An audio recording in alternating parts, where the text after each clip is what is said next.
Halo semuanya, selamat pagi, selamat siang, selamat sore, dan selamat malam. Di sini saya akan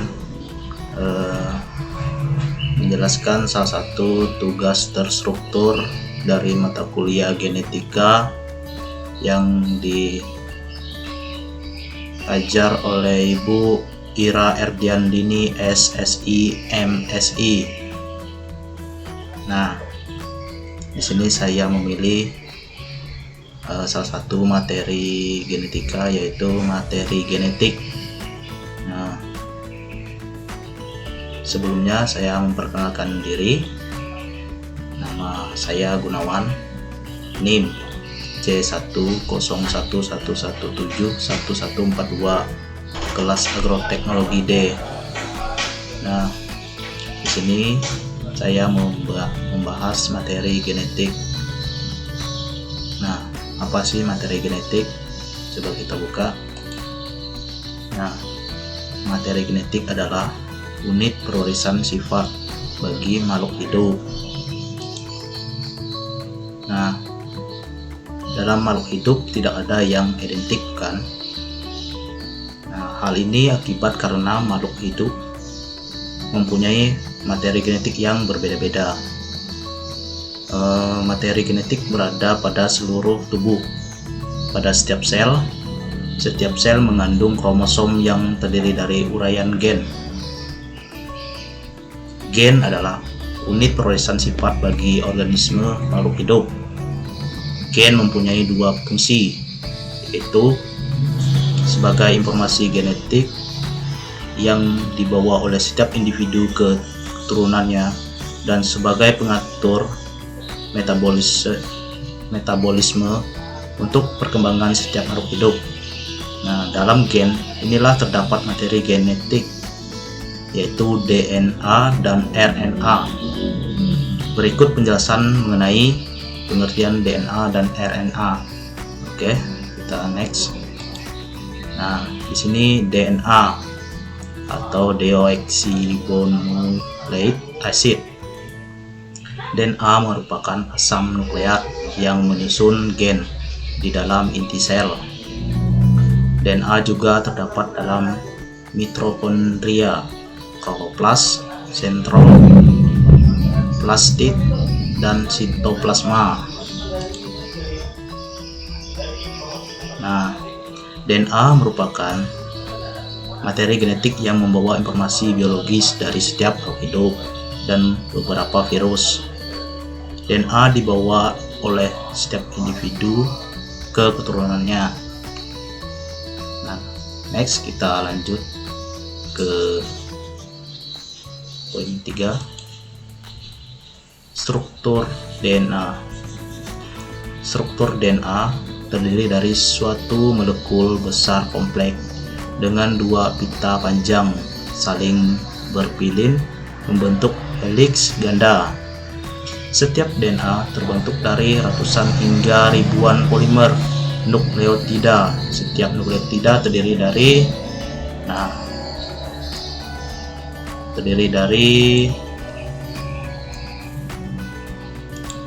kita next ya. Pertama, gula pentosa, deoksiribosa atau 2-deoksiribosa. Ini bisa kita lihat gambarnya. Yang kedua, gugus fosfat atau oxtrodifosfat, PO4-3-. Ini bisa kita lihat gambarnya. Selanjutnya, basa nitrogen atau neoklobasa. Nah, ini gambarnya, teman. Bisa kita lihat gambarnya. Terus, nah, ikatan kimia pada rantai DNA. Bisa kita lihat ada 3 ya, teman. Ada 3 DNA tersusun atas beberapa ikatan rantai kimia. Ikatan kimia ini menyambungkan antara gugus fosfat, basa, dan gula dalam susunan DNA. Bisa kita lihat pertama ikatan fosfodiester, yaitu ikatan kimia antara gugus fosfat dari satu nukleotida dan gula dari nukleotida berikutnya. Yang kedua, ikatan hidrogen, yaitu ikatan kimia antar pasangan basa nitrogen. Yang ketiga, ikatan antara gula deoksiribosa dan basa nitrogen.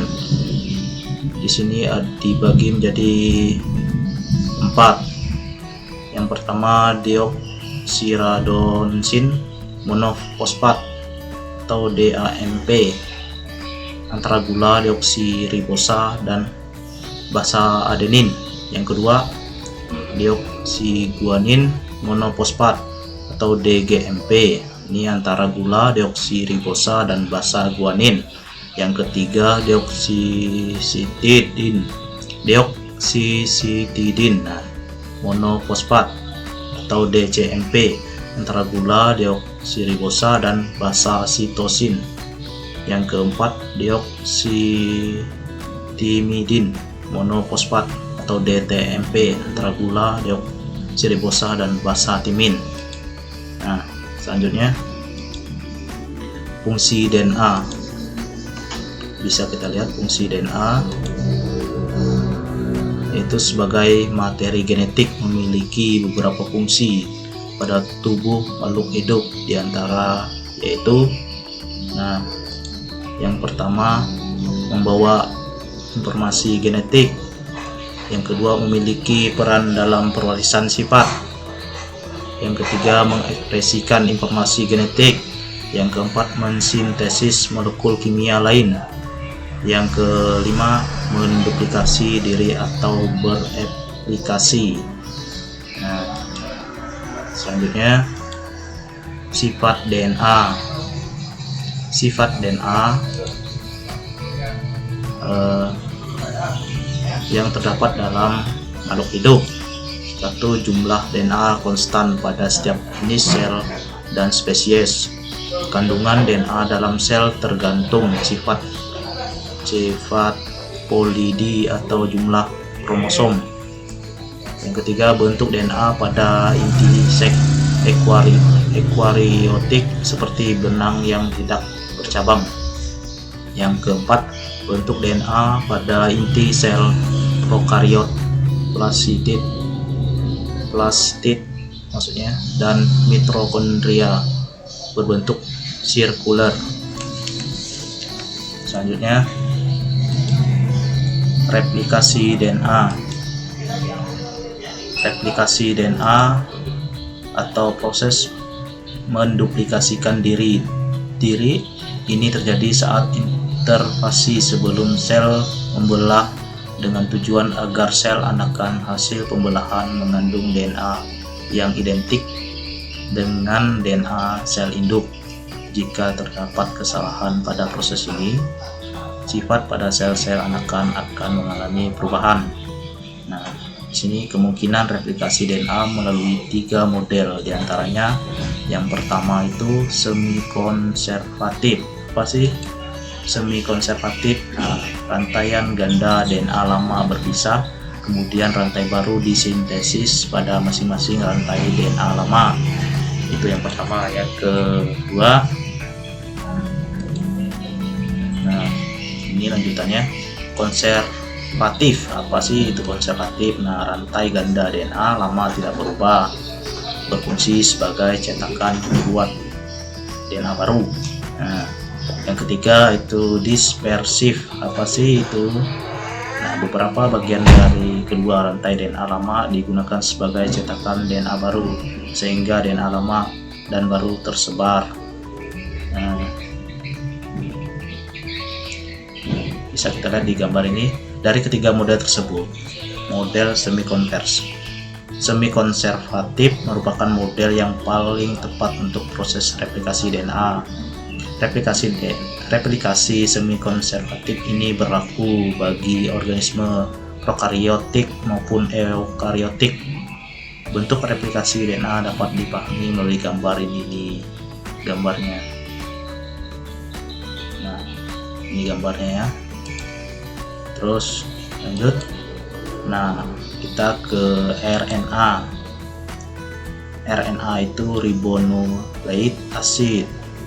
Nah, RNA adalah makromolekul polinukleotida berupa rantai tunggal atau ganda yang tidak berpilin seperti halnya DNA. RNA banyak terdapat pada ribosom atau sitoplasma dan keberadaannya tidak tepat karena mudah terurai dan harus dibentuk kembali. Nah, kita lanjut ke struktur RNA. Nah, ini struktur RNA merupakan rantai tunggal polinukleotida. Tiap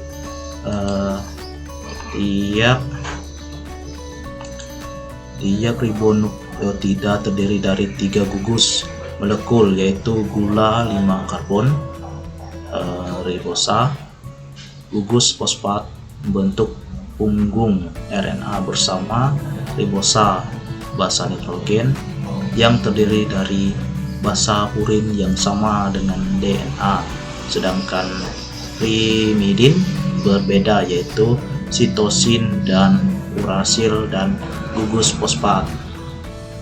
Nah, kita lanjut, atau ini ada sedikit gambar saya tampilkan. Kita lanjut. Nah, fungsi RNA. Apa sih fungsi RNA? Di sini fungsi RNA berperan dalam proses sintesis protein di dalam sel. Akan tetapi pada beberapa jenis virus, RNA berperan seperti DNA untuk membawa informasi genetik. Nah, kita lanjut. Nah, di sini macam-macam RNA. Macam RNA itu ada 2. Yang pertama itu RNA genetik. RNA genetik yaitu RNA yang berperan seperti DNA dalam membawa informasi genetik. RNA ini hanya ada dalam beberapa jenis virus. Sedangkan RNA non genetik yaitu RNA yang hanya berperan dalam proses sintesis protein. Nah, RNA ini ada dalam organisme yang memiliki DNA. Dan ini juga dibagi menjadi 3 macam RNA non genetik. Yang pertama,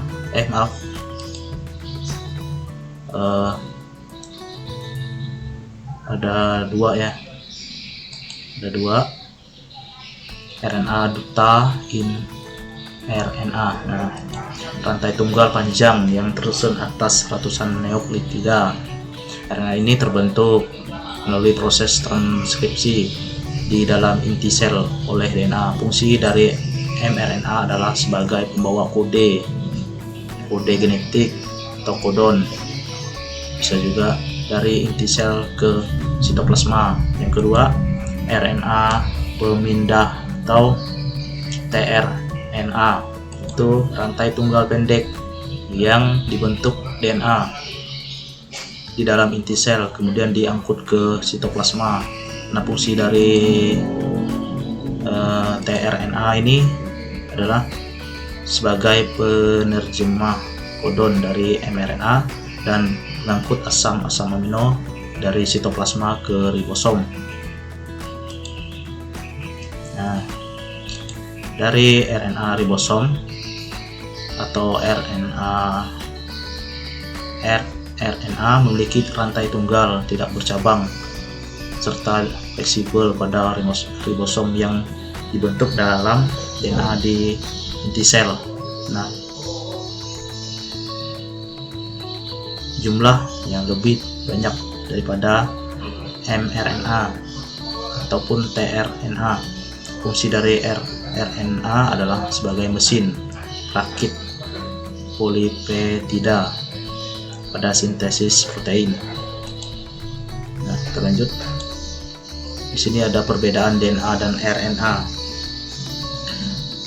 bisa kita baca di layar beda DNA dan RNA dari bentuk, fungsi, letak, komponen gula, ukuran, jenis basa nitrogen, kadar, dan keberadaannya. Bisa kita lihat di layar.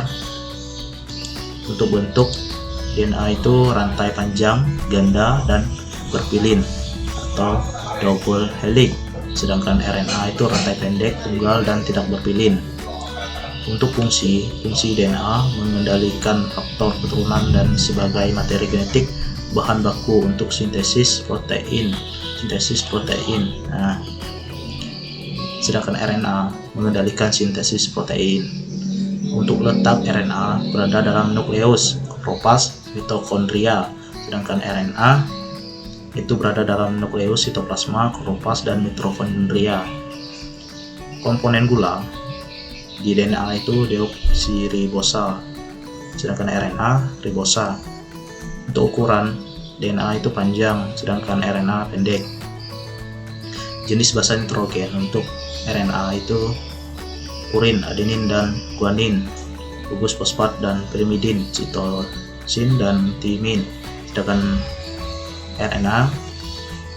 Sedangkan RNA itu purin, adenin, dan guanin, dan pirimidin, sitosin, dan urasil. Nah, kadar dari DNA itu tetap tidak dipengaruhi oleh aktivitas sintesis protein, sedangkan RNA berubah-ubah sesuai dengan jumlah sintesis protein yang dibutuhkan. Nah, keberadaannya itu permanen kalau yang DNA, sedangkan RNA periode pendek karena mudah terurai. Nah, kita sudah baca tadi ya. Terus mungkin sekian dulu materi dari saya. Untuk sumbernya bisa kita cek di sini ya. Sumbernya di sini.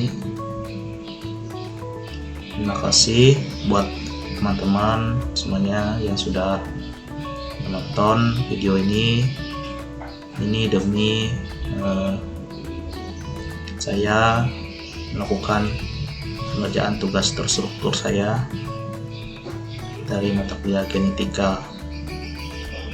Tidak lupa saya ucapkan terima kasih buat teman-teman sudah menonton sampai selesai. Tuhan Yesus memberkati.